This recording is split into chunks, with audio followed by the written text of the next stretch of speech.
Jangan lupa subscribe YouTube channel Metro TV News dan pastikan untuk menyalakan lonceng notifikasinya. Edi Mulyadi terlapor kasus ujaran kebencian yang dituntut sejumlah elemen masyarakat Kalimantan mangkir dari pemanggilan polisi. Untuk membahasnya telah bergabung bersama kami Karopenmas Divisi Humas Polri Brigjen Pol Ahmad Ramadan dan anggota DPR RI fraksi Partai Nasdem Ari Egani Ben Pahat. Pak Ramadan, Ibu Ari, selamat malam.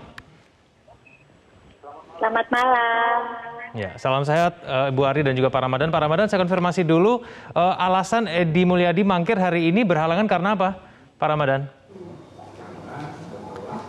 Jadi sesuai dengan surat panggilan kita tanggal 26 ya, panggilan kita hari Rabu untuk datang hari Jumat, tapi tadi pagi saudara EM tidak hadir. Yang hadir adalah kuasa hukum dengan menyerahkan surat, tidak hadirnya dengan alasan ada agenda daripada saudara EM dan juga menjelaskan alasan-alasan lain ya. Sehingga tentunya penyidik berdasarkan pasal 112 KUHP ayat 2 bahwa orang yang dipanggil oleh penyidik bila tidak datang, maka penyidik akan melakukan panggilan sekali lagi dengan disertai surat perintah membawa. Nah, untuk itu tadi kita telah menerbitkan surat panggilan yang kedua dan telah melayangkannya, menyerahkannya dan telah diterima oleh keluarganya. Dalam hal ini oleh istri saudara EM. Panggilan tersebut untuk hadir pada hari Senin tanggal 31 Januari 2022. Baik. Pak Ramadan, karena disertai dengan surat penjemputan, apakah artinya bahwa Edi Mulyadi tidak mungkin mangkir nanti di pemanggilan selanjutnya? Ketika nanti hari Senin, bila saudara EM tidak hadir, maka tim penyidik akan menjemput saudara EM dan membawanya ke Bareskrim untuk dilakukan pemeriksaan. Oke, baik. Bu Ari, kalau tanggapan Anda, menurut Anda apakah ada makna di balik mangkirnya Edi Mulyadi pada pemeriksaan hari ini?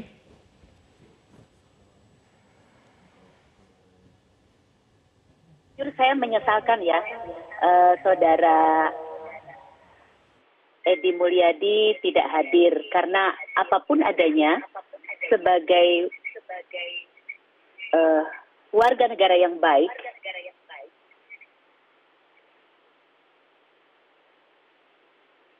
seharusnya memenuhi panggilan Bareskrim Polri. Itu menurut saya. Dan kemarin juga seperti yang disampaikan bahwa aliansi masyarakat Borneo juga datang ke Komisi 3. Kebetulan saya ada di Komisi 3. Jadi semua pimpinan dan seluruh anggota Komisi 3 berkomitmen mengawal kasus ini untuk mendapatkan kepastian hukum. Tujuannya adalah supaya ada ketertiban di Republik ini. Dan saya mengapresiasi jajaran Kepolisian Republik Indonesia dalam hari ini secara khusus Bareskrim sudah menyikapi dengan sangat baik sehingga proses penyelidikan sudah ditingkatkan kepada penyidikan. Terima kasih. Ari, seberapa besar sih kemudian dampak yang disebabkan oleh Edi Mulyadi ini dari pernyataannya sehingga kemudian Komisi 3 pun juga harus mengawasi prosesnya dari awal sampai akhir nantinya? Satu yang pasti bahwa kita sebagai warga bangsa dari Sabang sampai Merauke ini, saya kira dengan keragaman yang ada kita harus merawat kebinekaan. Dan ketika dari berbagai suku apapun datang atau elemen masyarakat pun termasuk aliansi Borneo Bersatu pada saat itu mengajukan audiensi ke Komisi 3, kami di Komisi 3 tidak akan mungkin bisa menolak. Mereka beraudiensi dan kami mendengarkan butiran-butiran yang mereka sampaikan dan ternyata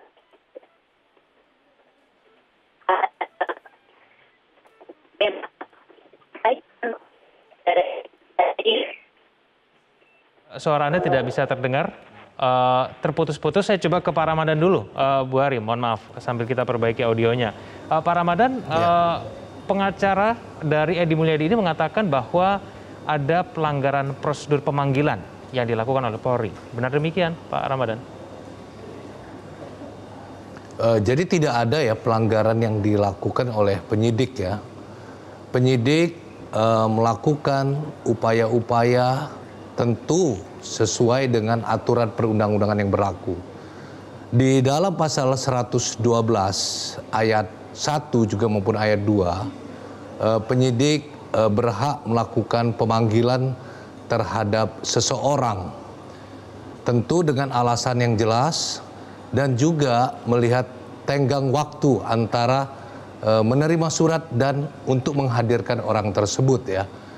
Kita mengirim pada tanggal 26 dan kita memberi waktu 2 hari ya. Tentu 2 hari ini merupakan waktu yang cukup. Kita tahu posisi yang bersangkutan di mana. Kecuali kita melakukan pemanggilan yang dipanggil itu jauh ya, misalnya di ujung Sumatera atau di mana itu jauh gitu kan. Tentu kita memperhatikan waktu. Jadi sekali lagi kita melakukan upaya-upaya hukum secara prosedural, secara transparansi, objektif, tentu dengan profesional. Baik, saya kembali ke Bu Ari, semoga kemudian suaranya lebih terdengar. Bu Ari, Aliansi Borneo Bersatu ini juga informasinya menuntut bahwa Edi Mulyadi ini tidak hanya kemudian dihukum dengan hukum positif, tetapi kemudian Edi Mulyadi juga harus menjalani hukuman secara adat. Apakah kemudian Komisi 3 mendukung Edi Mulyadi ini juga harus menjalani hukum adat sesuai dengan suku Kalimantan di sana? Kita akan bahas itu saja. Pemirsa jangan kemana-mana, Prime Time akan segera kembali.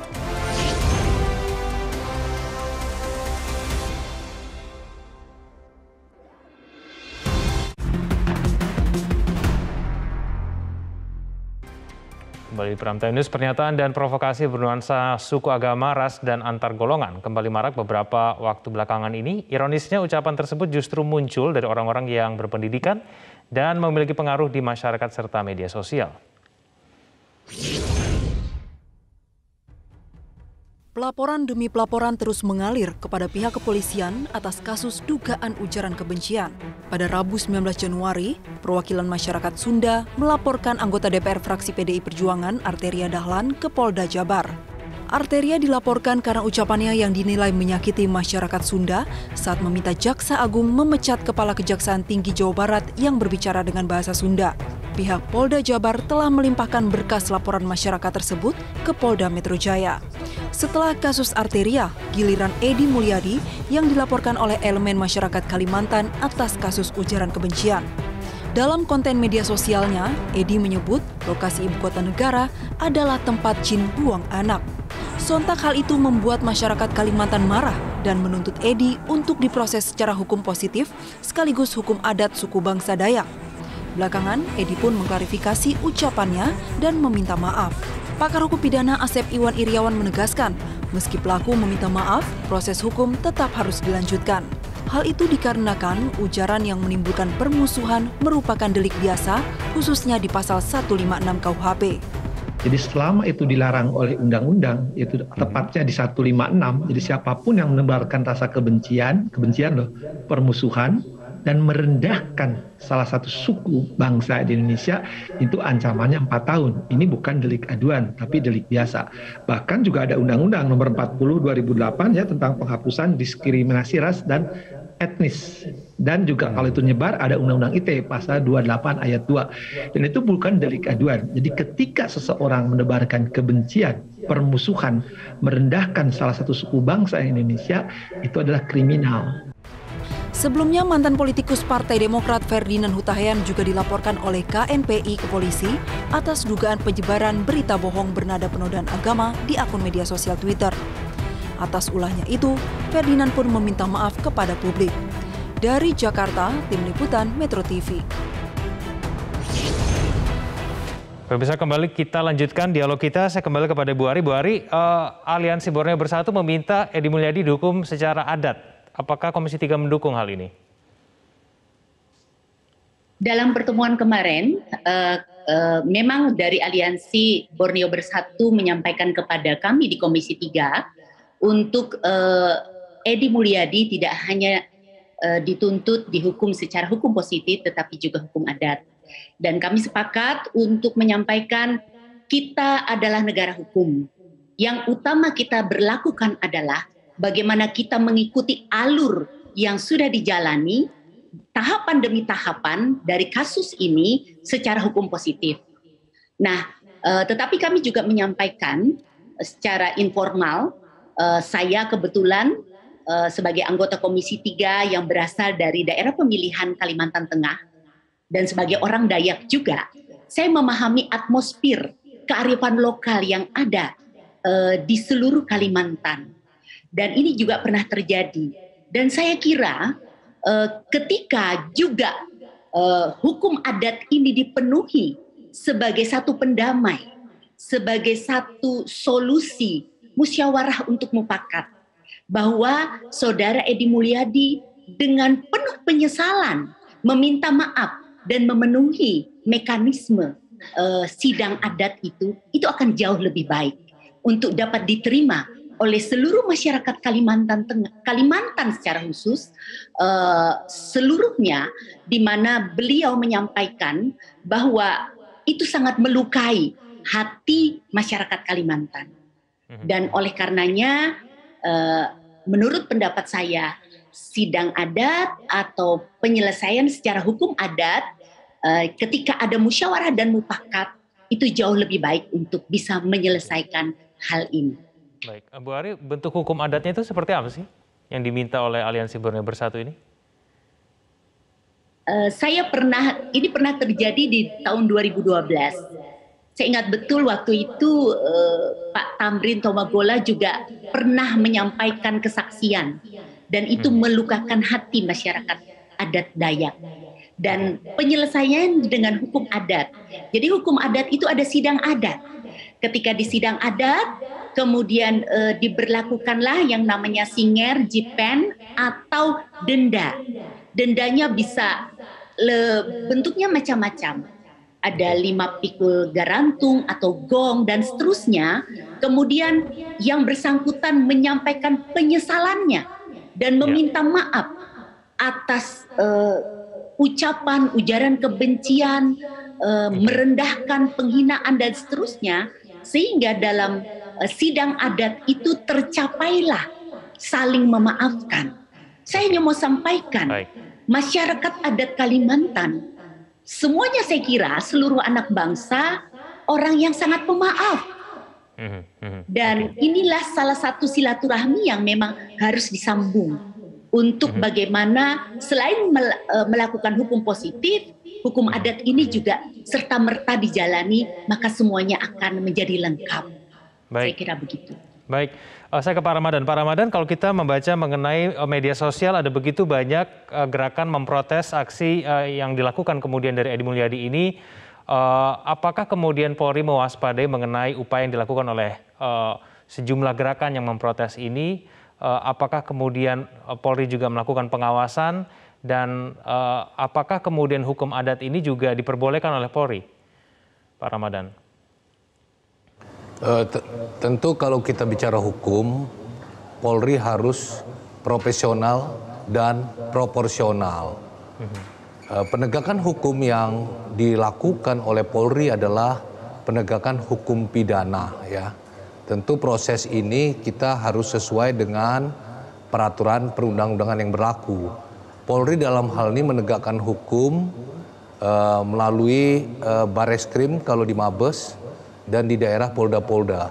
Nah, karena ini yang dilaporkan sama, katakanlah orangnya sama, maka ada 3 laporan polisi, kemudian ada 16 pengaduan, dan ada 18 pernyataan sikap ya dari berbagai daerah, sehingga kasus tersebut ditarik ke Bareskrim Polri. Dan kasus itu sementara ini sedang berproses. Sekali lagi, kami melaksanakan tugas pokok Polri dalam penegakan hukum, dalam hal ini adalah penegakan hukum pidana. Demikian, Mas. Baik, Pak Ramadan, tapi dari aksi protes yang kemudian dijalankan ini ada sebagian ya, yang mungkin sudah bernada ancaman begitu. Apa kemudian upaya dari polisi untuk meredam banyaknya laporan masyarakat terhadap Edi Mulyadi ini?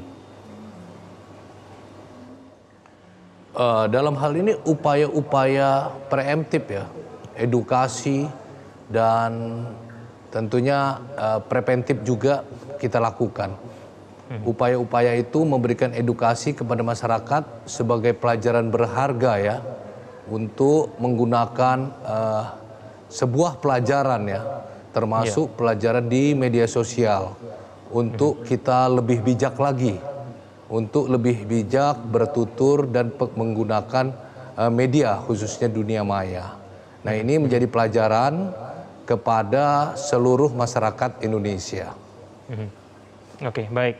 Bu Ari, kalau kita cermati sebetulnya mungkin bukan kasus Edi Mulyadi saja kemudian yang memberikan pernyataan yang berbau sara. Ada juga kasus yang menimpa Ferdinand Huta Hayan, lalu kemudian Arteria Dahlan yang berbau sara. Dan banyak kemudian yang juga mengaitkan ini dengan tahun politik di tahun 2024. Menurut Anda bagaimana, Bu Ari? Kenapa kemudian ada begitu banyak ujaran kebencian bernada sara kemudian yang muncul akhir-akhir ini?